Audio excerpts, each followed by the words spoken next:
AP దేవాదాయ శాఖ మంత్రి ఆనం రామనారాయణ రెడ్డిపై మినిస్టర్ ఆనం రామనారాయణ టీటీడీ మాజీ చైర్మన్ వైసీపీ నాయకుడు భూమన కన్నాగర్ రెడ్డి ఫైర్ అయ్యారు. తిరుపతి ఘటనలో గాయపడ్డ వారిని పరామర్శించేందుకు వెళ్లిన వైసీపీ నాయకులు ప్రభుత్వానికి వ్యతిరేకంగా మాట్లాడాలని, డబ్బులు పంచారని, ఆసుపత్రిలో పరికరాలను ధ్వంసం చేసిన దృశ్యాలు సీసీ కెమెరాలో నమోదయ్యాయని మంత్రి ఆరోపించారు. ఈ ఆరోపణలను భూమన ఖండించారు. దేవుడి మీద భక్తి ఉంటే సీసీ కెమెరాలో సీసీ ఫుటేజ్ నమోదైన దృశ్యాలను విడుదల చేయాలని, లేని పక్షంలో మంత్రి పదవికి రాజీనామా చేయాలని డిమాండ్ చేశారు.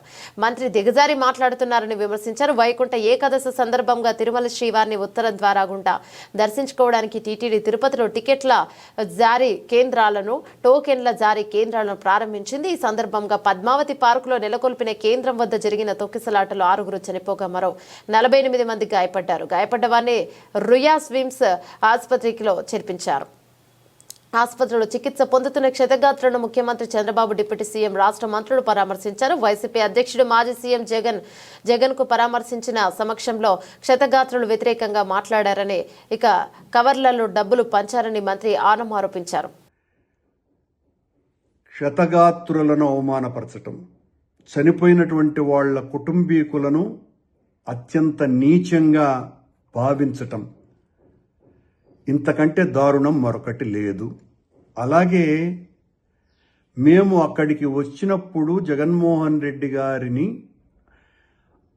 అక్కడికి ఆసుపత్రికి రాకుండా చేయటం కోసమని అడుగడుగున ఆటంకం కలిగించింది మీ ప్రభుత్వం.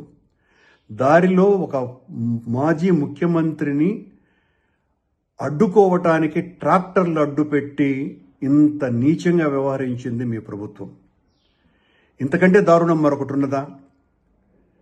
మీరు ఎన్ని రకాలైనటువంటి దుర్మార్గపు చర్యలు చేశారో జగన్మోహన్ రెడ్డి గారిని అడ్డుకోవటానికి. జగన్మోహన్ రెడ్డి లాంటి ఒక ప్రజానాయకుడు వచ్చినప్పుడు పోలీసులు కనీసమైనటువంటి భద్రత కూడా ఇవ్వకుండా, మేము ఆసుపత్రిలో పరామర్శించడానికి వస్తే పవన్ కళ్యాణ్ ఉద్దేశపూర్వకంగా ఆసుపత్రిలో దాదాపు 2 గంటలకు పైగా అక్కడ ఉండటం, జగన్మోహన్ రెడ్డి గారు వచ్చినారని తెలిసినప్పటికీ కూడా కావాలనే ఆయన్ను ఆసుపత్రిలోకి రానివ్వకుండా చేయటం కోసమని తన ప్రోగ్రామును మరింత పొడిగించుకోవటం, ఇవన్నీ మీ కళ్ళకు కనపడలా. అట్లాగే నిన్న డబ్బులు ఇచ్చినటువంటి, మేము ఈ డబ్బులు ఇచ్చినామని వైసీపీ వాళ్ళ మీద మీరు ఏదైతే ఆరోపణలు చేస్తున్నారో అవన్నీ సీసీ కెమెరాలలో రికార్డ్ అయినాయి అని చెప్తున్నారు. రామనారాయణ గారికి ఛాలెంజ్ చేస్తున్నాం. అది నిజమైతే, మీరు నిజంగా దేవుడి మీద భక్తి కలిగినటువంటి వాళ్ళైతే ఆ సీసీ కెమెరాల ఫుటేజ్ని బయట పెట్టాలి. మేము డబ్బులు ఇచ్చినట్టుగా మీరు నిరూపించాలి. నిరూపించలేకపోతే, ఎందుకంటే సీసీ ఫుటేజ్లు మీ అధీనంలోనే ఉంటాయి. నిరూపించలేకపోతే వెంటనే మీ పదవికి రాజీనామా చేయాలి. మమ్మల్ని అసలు జగన్మోహన్ రెడ్డి గారు వచ్చేంత వరకు మమ్మల్ని ఆసుపత్రి ముఖం వైపు కూడా రానివ్వలేదు మీ పోలీసు, మీ అధికార గణం. మేము డబ్బులు ఇచ్చి మీ చంద్రబాబు నాయుడిని తిట్టించినామని చెప్తున్నారు మీరు. అంటే చంద్రబాబు నాయుడు గారి పాలన మీద క్షతగాత్రులకు ఉన్నటువంటి అభిప్రాయం ఏందో చాలా స్పష్టంగా అర్థమైపోయింది. మీ ప్రభుత్వం మీద, మీ నాయకుడి మీద ఏ రకమైనటువంటి అభిప్రాయాలు ఉన్నాయని.